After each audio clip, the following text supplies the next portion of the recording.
What is going on, guys? Today I'm super excited to bring you a Dinosaur deck profile again. I know that I do tend to post a lot of these, but I actually really love playing Dinosaurs. It's one of my favorite decks.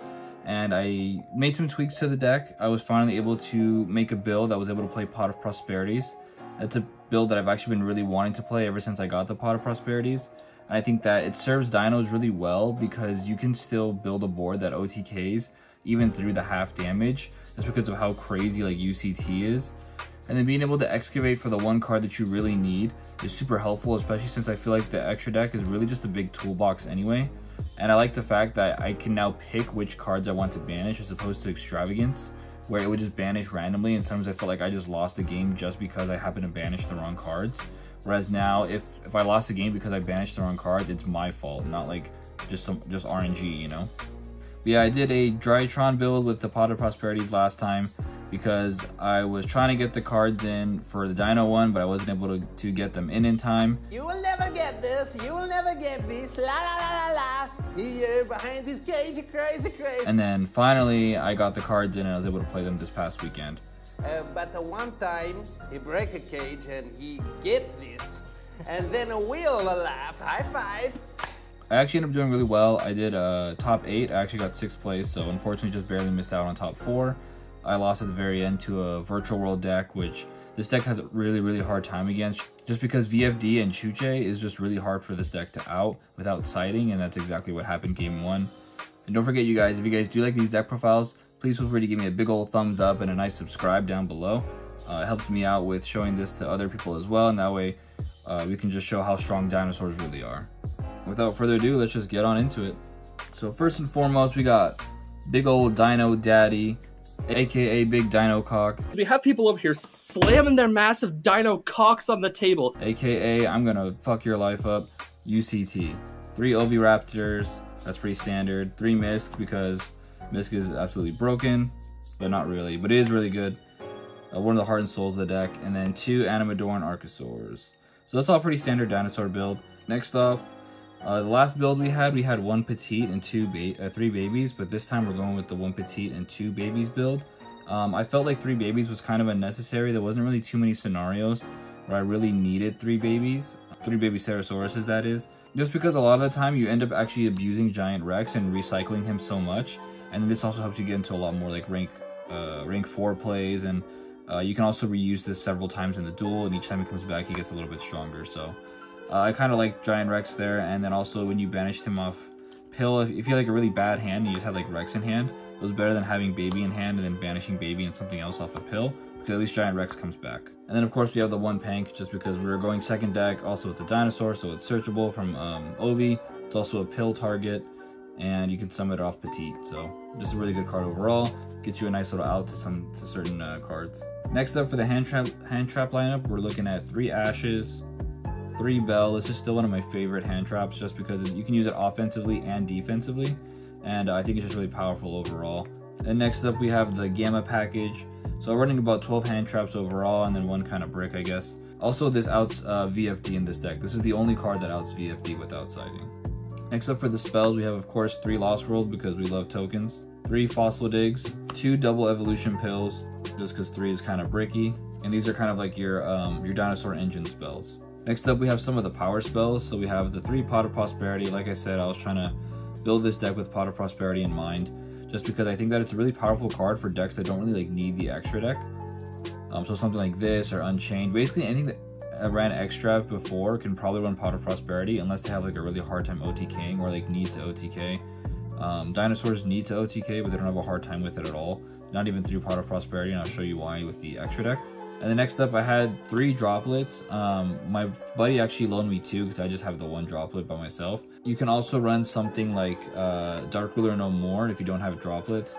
The only thing is that the droplet came in handy quite a few times in the tournament. I had a match where somebody, game 1 ended on Dryden and Mystic Mine, and they were going to try to, so I started trying to combo off a little bit, and then they were going to activate Dryden on itself to pop it. So that way I would be stuck under Mystic Mine, but I actually chained Droplet to negate it. And then they were screwed because I was able to get Phoenix out, pop the mine. Their Trident now had 0 attack, and I was able to just OTK them. I guess also just to mention, I also run Harpies just for like a blowout card. I wanted to get cards that were good Pot of Prosperity searches, because if I was just going to search like engine specific stuff like Misk or Ovi or whatever, then I felt like it was kind of useless. I'd rather just have Extrav to draw 2. But if I'm going to be searching like power cards that I can't like normally search, I feel like that's when Prosperity really shines, especially because this deck wants to OTK through Prosperity, so grabbing something like Harpies could be very beneficial against back row heavy decks, and then also drop it would be helpful against like, you know, board wiping your opponent, and also lowering their attack. That way you can just attack over everything with UCT. Also, you could run like Called by the Grave or something as well. I had that in here initially, but I felt like Called by the Grave wasn't as useful as like one of these cards might be. Now to move on to the extra deck. Like I said, if you guys like the deck profile, please feel free to leave a like. It helps the video get noticed by the YouTube algorithm. But long story short, man, just help me out, please. It's free. Anyways, into the extra deck. I still wanted to keep the Link Karibo and Secure Gardna set up, because sometimes you just run into a situation where you just have Animadorn and you need to get a Dinosaur in grave. Next up we have Pentastag. You absolutely need Pentastag if we're going to be doing Pot of Prosperity, because if we give them a token, we can attack it with UCT, and then it'll just inflict way more damage than if we send it. And then also, if they do have stuff in defense mode, obviously you can ram it over, or if you book everything with UCT, then most of the time monsters have a lot less defense than they have attack. So with Pentastag, you can get a lot more extra damage that way. And then we have Nightmare Phoenix, obviously for spell and trap removal. Unicorn, I don't think I ever ended up going into this except for maybe like once. Then we have Underworld Goddess of the Closed World. I actually just really wanted to try this out because it was something that I got from the Blazing Vortex set, and I wanted to try some Blazing Vortex cards just to see how they fit. In some play testing, this helped out a little bit. In the tournament, I actually never ended up using this. I usually ended up banishing this off of Prosperity. But now one of my favorite cards of the deck is going to be the number 60 Dugaris. This card is monstrous because my favorite effect is you can detach 2 to select one card on your field non-targeting, double its attack. So obviously this is crazy if you put UCT under Pentastag and then Dugaris double it, and so now it has 7,000 attack and it can attack all your opponent's monsters, and it has piercing.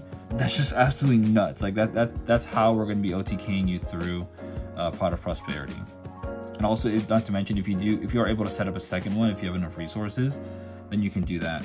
And if you do end up setting up a second one, and it's still not game, I also was running the Rail Cannon Gustav Max, just in case, just to get an extra 1,000 damage, because obviously it's halved under Prosperity.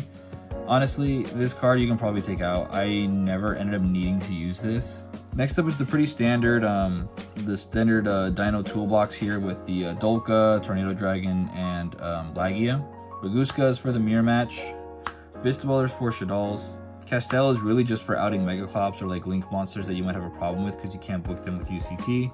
And then lastly, this is just our synchro target for in case we gamma on our turn. Then that way we just have another 3,000 beat stick that can also banish a monster when it uses an effect, and it can attack twice if it destroys the opponent's monster. So just another huge beat stick in case you need it. So that is stuff that I would probably cut. And so basically you could take these 3 out. If your locals has a lot of Dogmatica opponents that use like Maximus, then you could probably take this out for like the Dogmatica package, which is just the Mechaba, Nova, and Entis. You could probably sub this out for anything else. You could probably do like Access Code Talker if you like really, in case you like really needed it. These can be like basically anything else. Any other like rank 4 that might be helpful. The really cool thing about this deck is that it was really easy to pick targets for banishing, whereas with the Drytron deck, I feel like it wasn't as obvious a lot of the time. And I had a lot of I spent a lot more time thinking about what I wanted to banish with the other deck.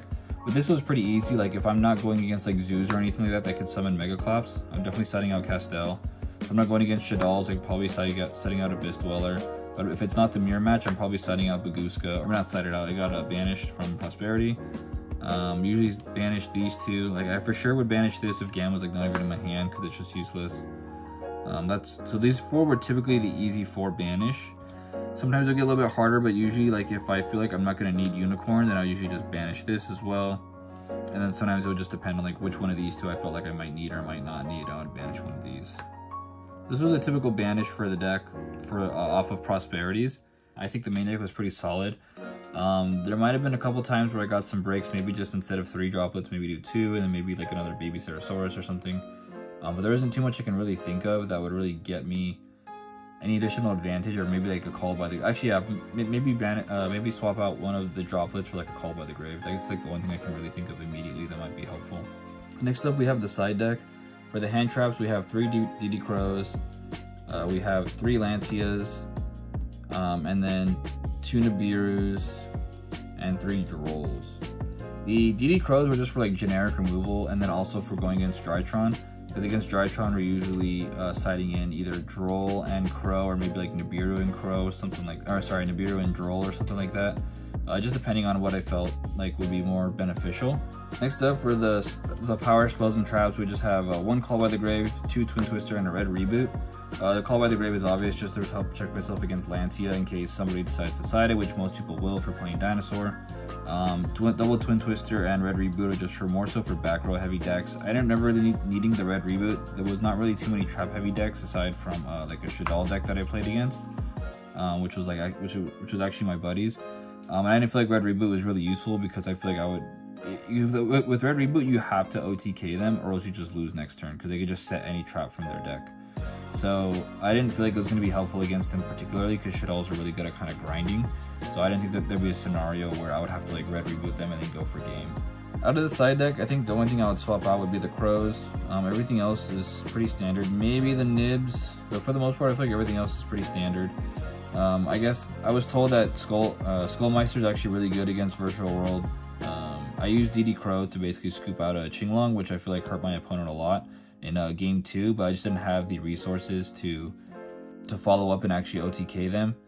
And they also had a droplet set, which ended up screwing me over, so there wasn't much I could really do about that, unfortunately. But it wasn't really the Crow's fault, I guess. I mean, maybe if it was Nib instead, that might have changed some things, but for the most part, that was more so my fault for not siding in the Nibs and instead siding in the Crows. But yeah, I think Crow can be maybe subbed out for like some other either high impact hand trap.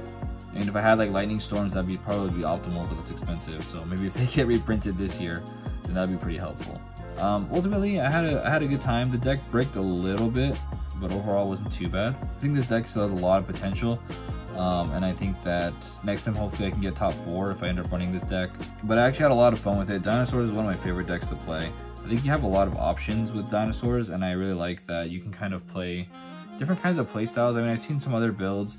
I know somebody who runs the Dragoon package in their Dinosaur deck, which I think is kind of interesting. I never would have thought of running it in here.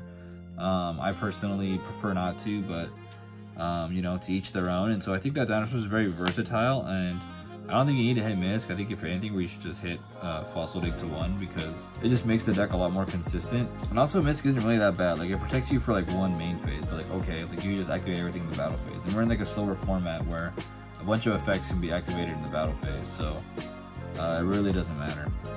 Not to mention there's like Zeus, which is like you could literally just have a freaking XZ's Orgy in Zodiac and have a Zeus with like 8 or like 4 board wipes. Like a buddy of mine played against that same player who was the Zodiac Mystic Mine. He played totally different against my buddy. He played a lot more aggro. He ended up summoning a Zeus with like 4 board wipes. And my buddy was playing Dragon Link, and he had to play through 4 board wipes, and he did. He still ended up losing just because of resources, but like, the fact that you can do that is absolutely absurd. Like, that's ridiculous. Also, it's not once per chain, and it's a quick effect. Like, yo, what the fuck? Like, what is that? And also, there's just like VFD, which is just like, oh, like, you can't play Yu-Gi-Oh at all. So, that's never fun. But yeah, ultimately, I had a lot of fun with the deck. If you, like I said, if you guys like the profile, please feel free to leave a like, leave a comment, let me know. Let me know what you guys think of the Pot of Prosperity build. I know some people are kind of divided. Some people are saying that Extrav is better because 2 cards is just better for resources and stuff, or you know, those, you know, the any 2 cards you can get are fine in this deck. Personally, I like the Prosperity, like I said, for the ability to choose which cards you banish and the ability to choose which card you get. But then again, if you would have just ripped 2 off the top, you might have got screwed too. There's been so many times where I it's like extraving like a useless card, and I'm just like, well, that's great. And then I just banish cards that I actually need to combo.